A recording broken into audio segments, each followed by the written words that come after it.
Day 324, Monday, December 25th. 1 Chronicles 25.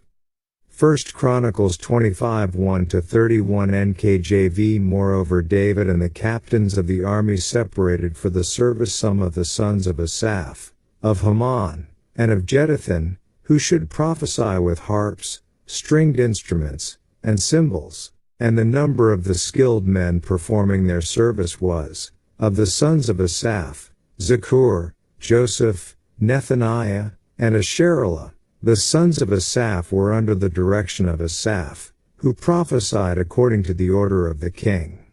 Of Jeduthun, the sons of Jeduthun, Gedaliah, Zeri, Jeshaiah, Shimei, Hashabiah, and Mattathiah, 6, under the direction of their father Jeduthun, who prophesied with a harp to give thanks and to praise the Lord.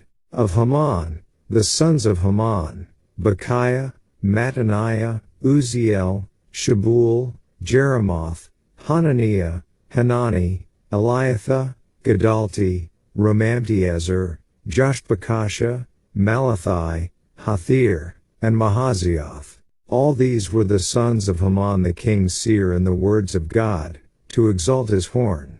For God gave Heman 14 sons and 3 daughters. All these were under the direction of their father for the music in the house of the Lord, with cymbals, stringed instruments, and harps, for the service of the house of God. Asaph, Jeduthun, and Heman were under the authority of the king. So the number of them, with their brethren who were instructed in the songs of the Lord, all who were skillful, was 288. And they cast lots for their duty, the small as well as the great, the teacher with the student. Now the first lot for Asaph came out for Joseph, the second for Gedaliah, him with his brethren and sons, 12, the third for Zaccur, his sons and his brethren, 12, the fourth for Jizri, his sons and his brethren, 12, the fifth for Nethaniah, his sons and his brethren, 12, the sixth for Bechiah, his sons and his brethren, 12, the seventh for Jesharela, his sons and his brethren, 12, the eighth for Jeshaiah, his sons and his brethren, 12, the ninth for Mattaniah, his sons and his brethren, 12, the 10th for Shimei, his sons and his brethren, 12, the 11th for Azarel, his sons and his brethren, 12, the 12th for Hashabiah, his sons and his brethren, 12, the 13th for Shubael, his sons and his brethren, 12, the 14th for Mattathiah, his sons and his brethren, 12, the 15th for Jeremoth, his sons and his brethren, 12, the 16th for Hananiah, his sons and his brethren, 12, the 17th for Joshbekashah, his sons and his brethren, 12, the 18th for Hanani, his sons and his brethren, 12, the 19th for Malathi, his sons and his brethren, 12, the 20th for Eliathah, his sons and his brethren, 12, the 21st for Hathir, his sons and his brethren, 12, the 22nd for Gedalti, his sons and his brethren, 12, the 23rd for Mahazioth, his sons and his brethren, 12, the 24th for Romamtiezer, his sons and his brethren, 12.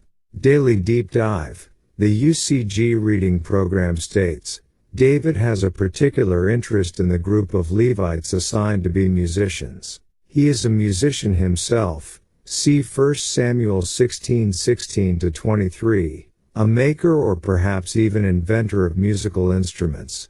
1 Chronicles 23:5, and a prolific composer. 24 sons of the 3 chief musicians are chosen to head up divisions to correspond with the courses of priests. These 3 were originally chosen by the tribal leader to be the musicians when the ark was moved to Jerusalem. See 1 Chronicles 15:16-24. The sons of Asaph, of the Levitical subtribe of Gershom, Kohath and Merari being the 3 sons of Levi, had 4 of the divisions. Asaph had been the chief musician assigned to minister before the Ark of the Covenant in Jerusalem. See 1 Chronicles 16:4-7, 1 Chronicles 16:37.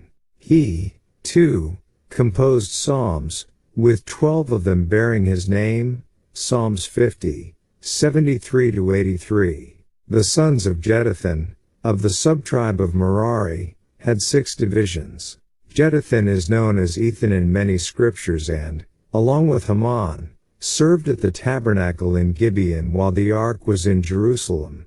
See 1 Chronicles 16:39-42. The sons of Haman, of the subtribe of Kohath, made up the remaining 14 divisions. Haman was the grandson of the prophet Samuel, and descendant of Korah. One psalm is attributed to Haman, Psalm 88, but 10 others, Psalms 42, 44-49, 84-85, 87, are attributed to the sons of Korah, which would include Haman and his descendants. Additional information can be found in 1 Chronicles 6:31-48. Note that each group of musicians is said to be under the direction of their father, 1 Chronicles 25:2-3, 1 Chronicles 25:6. The older King James Version says under the hands of their father, a literal translation of the original Hebrew. This seems to convey the picture of a choral director leading the singers under him. But unlike modern choirs who, since the invention of the printing press and the musical notation of our day, tend to use printed musical notation, it was common for ancient choir directors to use more elaborate hand and arm gestures in a practice known as chironomy. This allowed them to convey not only the timing and volume, but even the notes the group was to sing or play. When David and Asaph gave the singers and instrumentalists a new song, they probably did not pass out written music for everybody. Certainly the group could learn a new song through hearing someone sing it several times. But history shows that more sophisticated techniques were employed to enable these professional musicians to know what notes they were to sing or play instantly through the hand gestures of their father, or other musical director. That one such director may have been David can be seen in the phrase order of the king in verse 2, actually, in the Hebrew, hands of the king. This at least shows David's direct involvement in composing, but it perhaps also means that he occasionally led the musicians himself. According to the research and theory of Suzanne Haidt Ventura, author of The Music of the Bible Revealed, 1991, notation of these hand signals may actually be recorded in the accent marks, the jots and tittles, of the Masoretic text of the Hebrew Bible. And, verse 1, the Ellicott's commentary states, in Hebrew, the verb to prophesy is a reflexive form, implying utterance under a spiritual influence. The ancients regarded musical utterance as an effect and proof of direct inspiration, and we still speak of the higher results of genius as inspired. However, we may choose to explain the term away as a mere figure of speech. The power of moving sounds, whether of voice or instrument, is not to be gained by mere study or training. It is commonly spoken of as a gift, and its products are called inspirations. Whence come they, if not from the divine source of life, and of all that makes life glad and beautiful? And,